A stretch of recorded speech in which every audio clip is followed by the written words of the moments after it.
Buonasera, individualismo sotto la lente, è questo il titolo che potremmo dare alla riflessione di questa sera. La nostra è una società individualista, una società nella quale l'individuo assume i contorni di un io che è sempre maggiormente e difficilmente controllabile. L'io crede di essere il protagonista di tutte le cose, crede di essere il protagonista della storia, dell'umanità e crede di essere anche il protagonista della piccola comunità nella quale ogni io vive.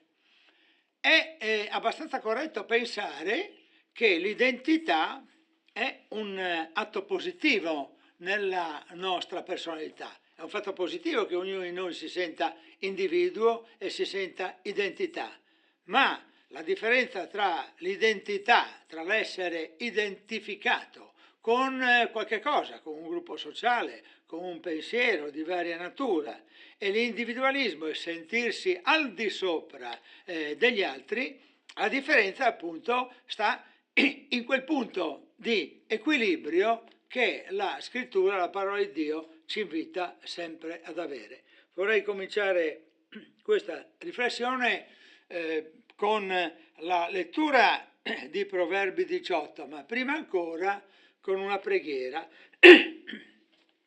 Signore, noi ti preghiamo e ti ringraziamo perché tu ci hai donato un'identità.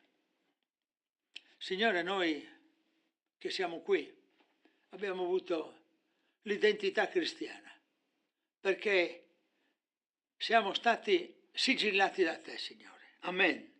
Noi ti lodiamo perché siamo stati sigillati da te. Ma ti preghiamo, Signore, di aiutarci affinché il nostro identitario comportamento, atteggiamento, scelte di vita, che sono identitarie nostre, non di altri. Ti preghiamo affinché non diventino egoismo, individualismo sfrenato, Signore. Noi siamo degli individui creati da te. Tu alla creazione ci creasti, maschio e femmina, ci creasti, individui. Ma ti preghiamo perché questo individualismo che è in se stesso anche un fatto positivo non degeneri e non diventi un individualismo sfrenato e non diventi egoismo e non diventi presunzione. Ti preghiamo, Signore, di aiutarci a controllare sempre noi stessi in questo senso e ti preghiamo di aiutarci questa sera attraverso anche questa modalità, non solo quelli che sono in sala, ma anche attraverso la modalità di coloro che ci ascolteranno. Ti preghiamo di essere testimoni della giusta identità e del non individualismo sfrenato. Ti preghiamo, Signore, perché sei tu il freno, sei tu la verità. Ti chiediamo di intervenire anche nella riunione di stasera affinché ognuno di noi possa dire delle cose nel nome e nello spirito di Gesù Cristo. Amen. Dunque, Proverbi 18, sotto la lente l'individualismo, perché noi dobbiamo imparare anche a controllare questo atteggiamento che abbiamo, se c'è e in che misura si svolge. Ecco Proverbi 18, chi si separa dagli altri cerca la sua propria soddisfazione e si irrita contro tutto ciò che è giusto. Lo stolto prende piacere non nella prudenza, ma soltanto nel manifestare ciò che ha nel cuore. Quando viene l'empio, viene anche il disprezzo e con la vergogna viene il disonore. Le parole della bocca di un uomo sono acque profonde. La fonte di saggezza è un ruscello che scorre perenne. Non è bene avere per l'empio dei riguardi personali, per fare torto al giusto nel giudizio. Le labbra dello stolto causano liti e la sua bocca attira percosse. La bocca dello stolto è la sua rovina e le sue labbra sono un laccio per la sua anima. Le parole del maldicente sono come ghiottonerie e penetrano fino all'intimo delle viscere. Anche colui che è sfaticato nel suo lavoro è fratello del dissipatore. Il nome del Signore è una forte rocca. Il giusto vi corre e vi trova un alto rifugio. I beni del ricco sono la sua roccaforte. Sono come un'alta muraglia nella sua immaginazione. Prima della rovina il cuore dell'uomo si innalza, ma l'umiltà precede la gloria. Chi risponde prima di aver ascoltato mostra la sua follia e rimane confuso. Lo spirito dell'uomo lo sostiene quando egli è infermo, ma lo spirito abbattuto, chi lo solleverà? Il cuore dell'uomo intelligente acquista la scienza e l'orecchio dei saggi la cerca. I regali che uno fa gli aprono la strada e gli danno accesso tra i grandi. Il primo a perorare la propria causa pare che abbia ragione, ma viene l'altra parte e lo mette alla prova. La sorte fa cessare le liti e decide tra i grandi. Un fratello offeso è più inespugnabile di una fortezza e le liti tra fratelli sono come le sbarre di un castello. Con il frutto della sua bocca l'uomo sazia il corpo, si sazia con il frutto delle sue labbra. Morte e vita sono in potere della lingua. Chi l'ama ne mangerà i frutti. Chi ha trovato moglie ha trovato un bene e ha ottenuto un favore dal Signore. Il povero parla supplicando e il ricco risponde con durezza. Chi ha molti amici può essere sopraffatto, ma c'è un amico che è più affezionato di un fratello. Ecco allora che riprendiamo questo testo guardando appunto questa primissima osservazione che ci fa cogliere come l'individualismo possa veramente produrre dei danni sotto forma di separazione. Chi si separa dagli altri crede di contare di più su se stesso e in questo senso ci viene incontro l'Apostolo Paolo quando ci parla delle liti tra i fratelli. Anche più tardi il testo mette in evidenza che le liti tra i fratelli, le liti tra le persone sono sempre il risultato di un individualismo eccessivo di colui che si ritiene al di sopra degli altri. Io mi ritengo al di sopra di te e me ne vado da te, mi separo da te, perché non ho bisogno di te. Eventualmente sei tu che hai bisogno di me. E questo atto individualistico è un atto che il Signore condanna. Chi si separa dagli altri cerca la sua propria soddisfazione, cerca di affermare se stesso. L'affermazione di se stessi, sempre nella logica dell'equilibrio, può essere anche un fatto positivo, perché se io vado in un'assemblea di persone non credenti, io affermo me stesso, ma non lo faccio per cercare la mia soddisfazione, ma lo faccio per testimoniare la mia individualità, la mia giusta identità di cristiano.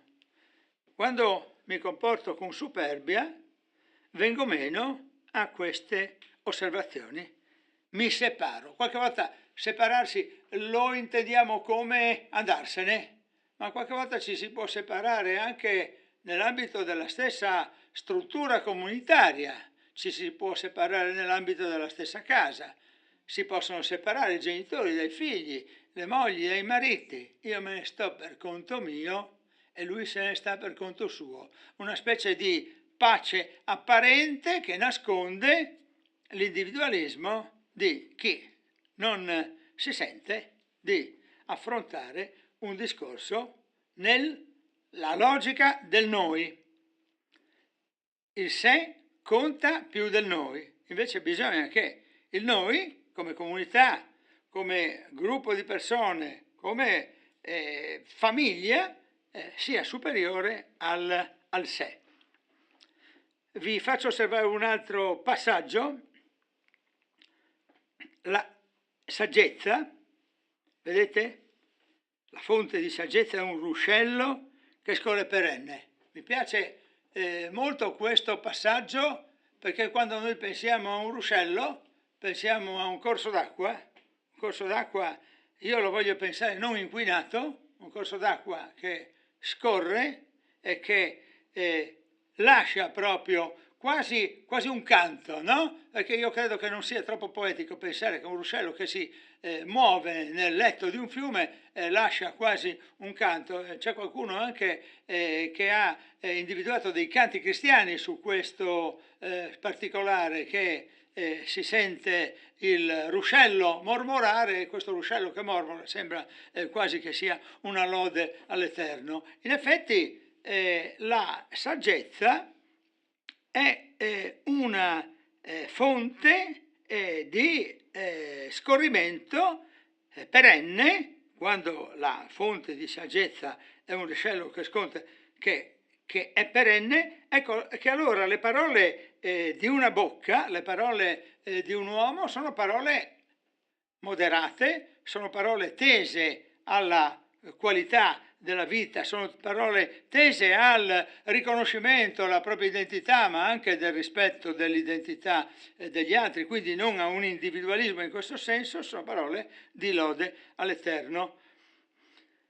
Il termine usato qui dalla Bibbia, la fonte di saggezza è un ruscello che scorre perenne, mi fa venire in mente anche, forse qualcuno di voi potrebbe dirmi che sono fuori contesto, ma voglio correre il rischio di essere fuori contesto e dire una cosa, che le risorse come quelle dell'acqua vanno conservate attentamente, perché se il ruscello perenne della parola di Dio è tale, cioè perenne, è anche vero che noi abbiamo delle risorse limitate nella nostra natura e quindi qualche volta siamo abituati ad aprire il rubinetto, non abbiamo dato abbastanza importanza a questa parola. Questa parola sta dicendoci che l'acqua è una grande risorsa e per noi è faticoso pensare all'acqua che è una grande risorsa, perché siamo abituati a aprire il rubinetto e l'acqua scorre,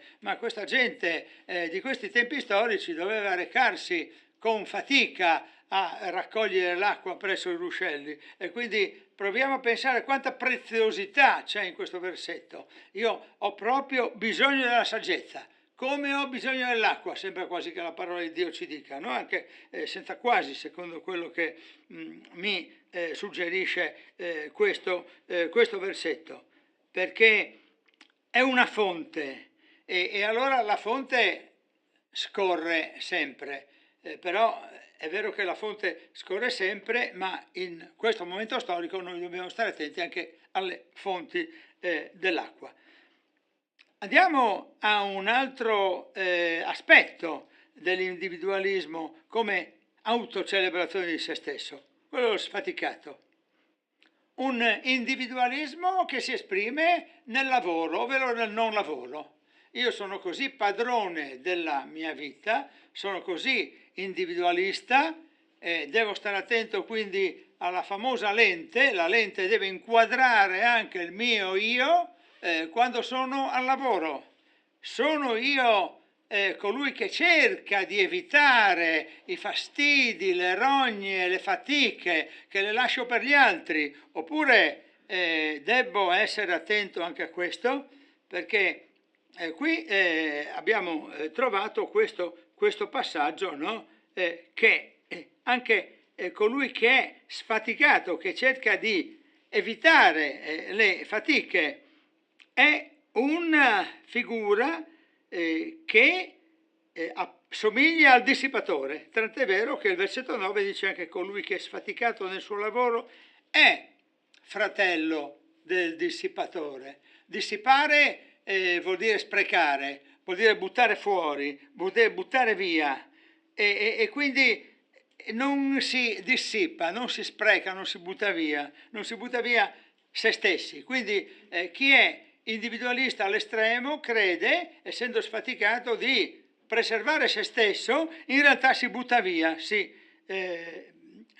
smarrisce. Poi, tra i versetti che abbiamo trovato, il versetto che ci indica in che senso noi invece dobbiamo essere individualisti, dobbiamo essere identitari. Dobbiamo essere identitari nel senso del versetto numero 10. Il nome del Signore è una forte rocca.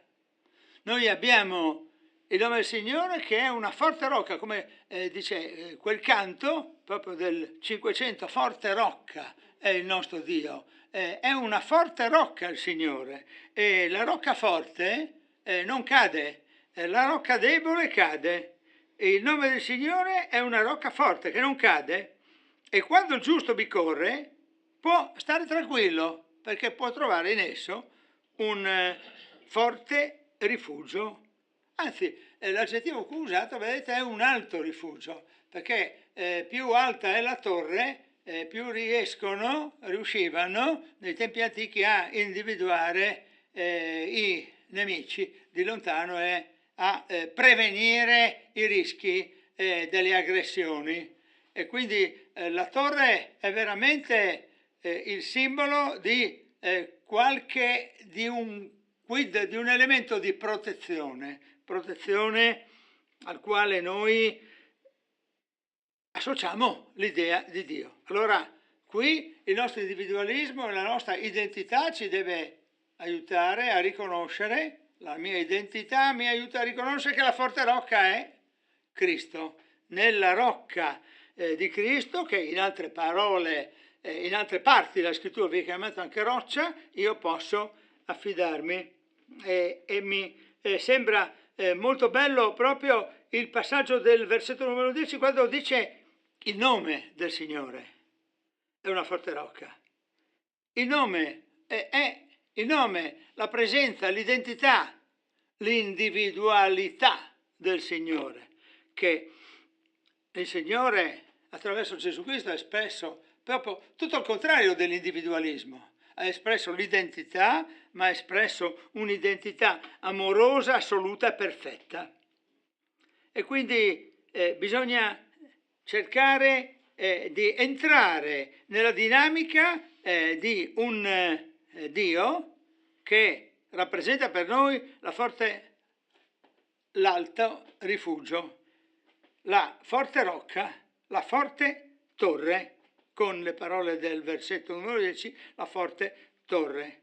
E dunque è opportuno che noi pensiamo in questo senso, perché questo è il senso della nostra identità e non del nostro individualismo, perché Dio ha sconfitto l'individualismo affermando la sua identità e la sua verità. Vado avanti e trovo il versetto numero 11, che i beni del ricco sono la sua roccaforte, sono come un'alta muraglia, puntini, puntini, puntini, nella sua immaginazione. E mi viene in mente quel brano in cui il ricco signore fa un ragionamento e dice guardate, adesso io ho tanto grano, ho tante risorse, anima mia riposati, mettiti tranquillo, perché potrò fare questo, quello, riporre questa programmazione. Non è una giusta programmazione, perché è opportuno anche che ognuno programmi la propria vita, ma questa è una programmazione individualista, quella di questo ricco, e appunto il Signore gli dice: stolto, stanotte morirai, e tutte le tue ricchezze a chi andranno? Ecco che è giusto dire che il ricco che confida nella sua ricchezza, che non considera la sua ricchezza una risorsa per sopravvivere, perché tutti hanno bisogno di sopravvivere, tutti hanno bisogno di vivere in un certo modo, non si può non programmare la propria esistenza. Anche noi genitori cosa abbiamo fatto con i nostri figli? Abbiamo indirizzati a programmare la loro vita affinché avessero un futuro anche migliore magari del nostro, o quantomeno non di disagi e di cultura e nello stesso tempo di dignità lavorativa. Quindi la programmazione è corretta. Non è corretto confidare esclusivamente nelle ricchezze, perché chi confida nelle ricchezze, i beni del ricco, chi considera che questa è la roccaforte, che la roccaforte non è il nome del Signore ma è la ricchezza, vive di immaginazione. Qui la parola è proprio espressione del contrario di quello che di solito si sente dire nel mondo. Io ho sentito spesso, penso ognuno di noi ha sentito spesso, ma io devo lavorare, devo andare a lavorare, devo produrre denaro, non ho tempo, come hai tu di leggere la Bibbia, non ho tempo di pensare troppo a Dio, devo lavorare perché io devo confidare nella mia individualità assoluta che mi fa guadagnare del denaro. Invece questo non vuol dire che uno non deve lavorare, ma deve confidare non nelle ricchezze, ma nella rocca. Quindi trovare questo punto di equilibrio è la scelta dell'uomo saggio. Individuare il punto di equilibrio e sapere che i beni del ricco sono una roccaforte, ma solo nell'immaginazione. Allora si capovolge il contesto nel quale di solito ci muoviamo, no? Se vivete di immaginazione, voi cristiani che pensate che Cristo è morto in croce, vabbè sì, qui siamo d'accordo quasi tutti, poi è risorto, poi è salito al cielo. Vivete di immaginazione voi, bisogna lavorare e anche la domenica lascia perdere, faccio a meno di andare all'incontro con Dio e vado all'incontro col denaro. E invece qui la parola ti capovolge appunto questo pensiero e ti dice, questa è l'immaginazione. L'immaginazione, la fantasia non è quella di dire, guarda tu, Cristo è risorto, che fantasia, che bel discorso, ma la fantasia è proprio quella di dire io confido nelle ricchezze, che sono assolutamente precarie, come ognuno di noi può facilmente intuire, anche senza andare all'interno della parola, si può capire che le ricchezze sono precarie, perché le ricchezze sono la risultante di un tempo storico della nostra vita e poi, come si dice anche in ambiente laico e qualche volta anche in ambiente ateo, non ti puoi portare via niente dietro di te, no? E quindi bisogna stare attenti a quali sono le ricchezze che noi possiamo portarci dietro. Ci possiamo portare dietro, noi diciamo, in questi nostri ambienti cristiani, noi diciamo cosa ci possiamo portare dietro. La forte torre, il nostro Signore. E l'umiltà precede la gloria, è un'altra riflessione che voglio fare, perché appunto anche qui è necessario dire che l'individuo nella sua consapevolezza deve essere umile e non deve essere superbo. L'umiltà precede la gloria, fa capire all'uomo qual è la strada da percorrere. Voglio anche sottolineare quello che abbiamo visto più volte in altri ambiti. Chi risponde prima di aver ascoltato mostra la sua follia e rimane confuso. Bisogna stare sempre attenti a quello che gli altri dicono, perché il nostro individualismo ci porterebbe ad anticipare molto le risposte. Questo è un difetto che abbiamo in molti. Io quantomeno cerco di controllarlo, perché anch'io ho questa tendenza a darti la risposta prima che tu abbia finito la domanda, no? Perché questo molte volte deriva anche dal lavoro che fai, no?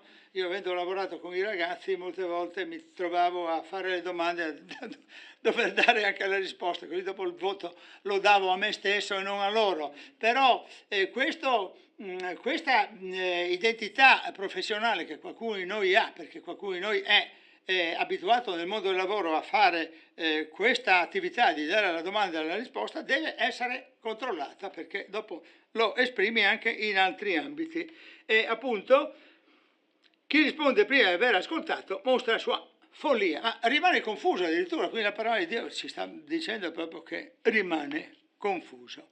E io ho pensato di confrontare queste riflessioni di fronte alle quali ci siamo trovate con altre riflessioni che vengono dalla lettera scritta ai Filippesi e soprattutto al primo capitolo di Filippesi, in cui l'Apostolo mette in evidenza, lo troviamo adesso e vediamo in che modo si muove, come parla Paolo a questi cristiani della chiesa di Filippi, ai quali si rivolge. Lui dice: Paolo Timoteo, servi di Cristo, a tutti i santi. Questa è un'altra affermazione che ci indica qual è e quale dovrebbe essere il nostro individualismo. Se coloro che abitano nella chiesa di Filippi sono santi, vuol dire che non sono perfetti, vuol dire che sono in un percorso di vicinanza a Dio, e tutti coloro che sono separati, perché santo vuol dire proprio, come spesso abbiamo detto, separati dal riconoscimento che esiste un peccato nel mondo e che abbiamo bisogno della salvezza da parte di Cristo. Questa è la separazione. Chi non pensa questo non è separato, non è un santo, non è separato da quest'idea del mondo. L'idea del mondo è che siamo tutti delle brave persone, o comunque dobbiamo cercare di essere brave persone, ma non c'è il riconoscimento del peccato. Chi si riconosce peccatore e chi si riconosce bisognoso della salvezza che viene da Cristo è un santo, non perché è perfetto e non si può mettere sugli altari né sotto forma di statua né in altro modo, ma è appunto un individuo che è riconosciuto tale da Dio, è un individuo che ha trovato nel nome del Signore la sua torre. E dicevamo ai cristiani, ai credenti di Filippi, ecco che cosa scrive Paolo, tra le altre cose. Naturalmente io ho trovato soltanto il primo capitolo, ecco i versetti 10 e 11 che sono già davanti ai nostri occhi.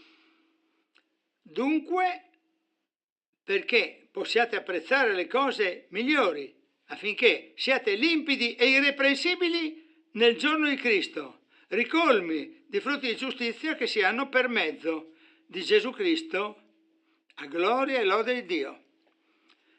Quindi l'Apostolo prega affinché abbondi l'amore e affinché questi filippesi possano apprezzare le cose migliori. Le cose migliori sono quelle che dà Dio. Le cose migliori che non sono le ricchezze, ma che sono la consapevolezza della forte torre, dell'alto rifugio di cui abbiamo parlato, per esempio, e questa consapevolezza ci fa essere nel tempo sempre più sempre meno individualisti, sempre più identitari dell'identità che ci dà Cristo, e quindi ricolmi di frutti di giustizia, limpidi e irreprensibili. Il versetto 14, sempre del capitolo numero 1, ci fa ragionare in questo senso: la maggioranza dei fratelli nel Signore, incoraggiati dalle mie catene, hanno avuto più ardire nell'annunciare senza paura la parola di Dio. Paolo si trova in carcere, probabilmente a Roma, no? Dicono i commentatori, scrive questa lettera ai Filippesi e dice: cari ragazzi, sappiate che io ho testimoniato Gesù, e testimoniando Gesù Cristo ho addirittura incoraggiato gli altri a fare così. E quindi lui è stato un elemento che ha invitato, con i suoi comportamenti identitari e non individualisti, gli altri a superare il loro individualismo e anche la paura delle persecuzioni, probabilmente, perché la Chiesa di Filippi è cominciata, come ricordiamo, con una persecuzione proprio nei confronti di Paolo e Sila, che sono stati messi in carcere, ed è cominciata proprio con questa testimonianza che loro hanno avuto cantando in carcere, e il carceriere ha pensato a che cosa poteva aver causato la rottura delle catene e nello stesso tempo una libertà dei carcerati, alla quale libertà essi non hanno approfittato, perché erano tutti lì. Allora lui si è reso conto che il carcerato vero era lui, il carceriere, che era carcerato dalle sue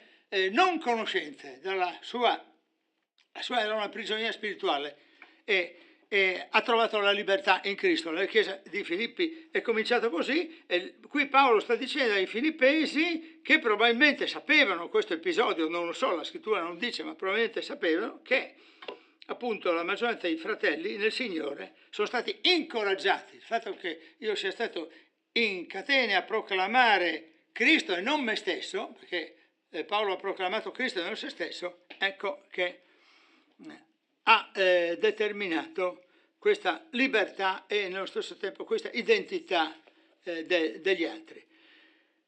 Ora, quando l'identità è finta, diventa la predicazione per invidia. Tant'è vero che al versetto 15 Paolo mette in evidenza anche che vi sono coloro che predicano Cristo per invidia, per rivalità, cioè l'individualismo. Io lo faccio meglio di te, e quindi io non predico il Cristo dell'umiltà, ma predico il Cristo della presunzione.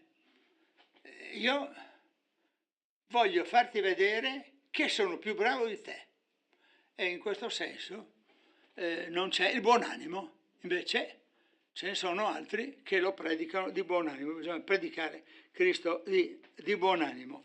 Il versetto 23 fino al versetto 27 ci induce ulteriormente a ragionare su questa chiusa, diciamo, di un ragionamento sull'individualismo. Un ragionamento sull'individualismo non è mai chiuso, siamo sempre sotto la lente davanti a noi stessi e davanti agli altri, siamo sempre sotto la lente, dobbiamo sempre avere la lente per mettere in evidenza questo individualismo. Sapete, la lente che io mi ricordo quando c'era qualcuno che studiava i francobolli, adesso questo hobby è quasi sparito, no, dall'umanità, ma c'era qualcuno che fissava i francobolli e con la lente si concentrava per vedere se c'erano tutti i dentini, perché i collezionisti sono molto attenti a questo aspetto, e quindi sotto la lente questa volta non mettiamo il francobollo ma mettiamo l'individualismo. Lo mettiamo ancora una volta attraverso le parole dell'Apostolo Paolo al capitolo 1 sempre. I versetti sono tra 23 e 27. Osserviamo che cosa ci viene detto. Sono stretto da due lati. Da una parte ho il desiderio di partire, di essere con Cristo, perché è molto meglio, ma dall'altra il mio rimanere nel corpo è più necessario per voi. Mi soffermo un momento qui per dire che anche questo è un testo che mi mette in evidenza l'anti-individualismo di Paolo. Lui sa che può essere molto più utile fermandosi in questa vita che non andando a Cristo. Quasi come si dice nel nostro linguaggio, egoisticamente io vorrei essere con Cristo, vorrei che fosse finita questa persecuzione. Paolo si trova in una situazione di estrema difficoltà perché appunto afferma di essere un carcerato, però lui da una parte ha il desiderio di partire e essere con Cristo, è meglio, ma dall'altra di rimanere, è più necessario per gli altri.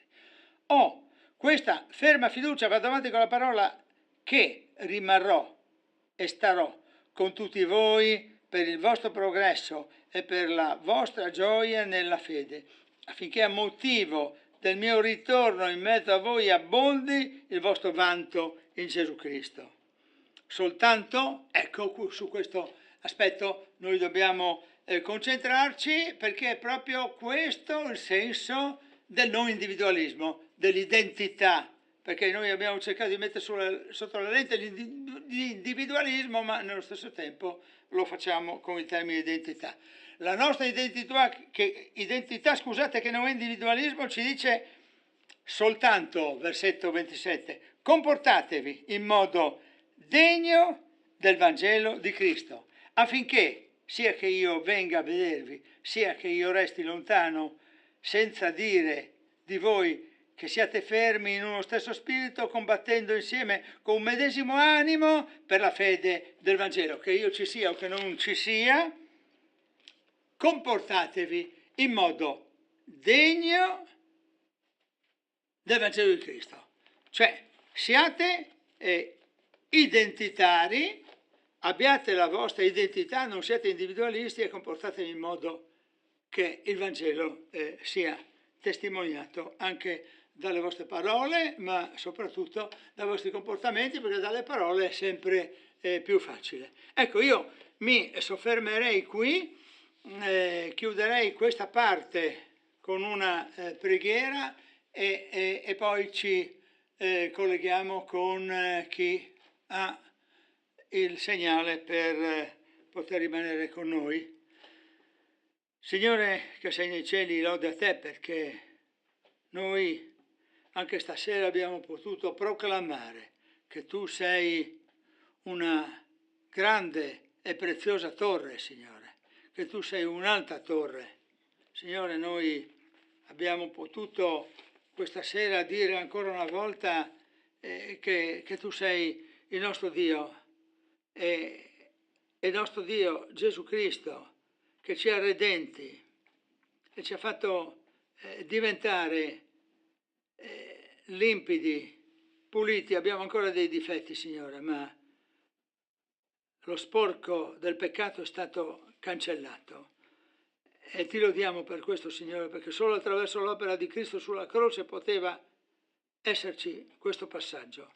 Ti preghiamo, Signore, ti preghiamo umilmente, perché noi dobbiamo imparare a pregarti umilmente, Signore. Noi non abbiamo nessuna pretesa, ti chiediamo soltanto umilmente di accettarci come proclamatori e molte volte anche indegni, forse non siamo abbastanza bravi, ma siamo proclamatori della tua verità e non della nostra, Signore. L'individualismo noi lo superiamo proprio pensando alla tua grazia, Signore, la tua grazia che è superiore a qualsiasi cosa individuale che noi possiamo avere, possedere. Sia benedetto il tuo nome, Signore, sia benedetto il tuo nome, alta torre. Signore, tu sei la nostra bandiera.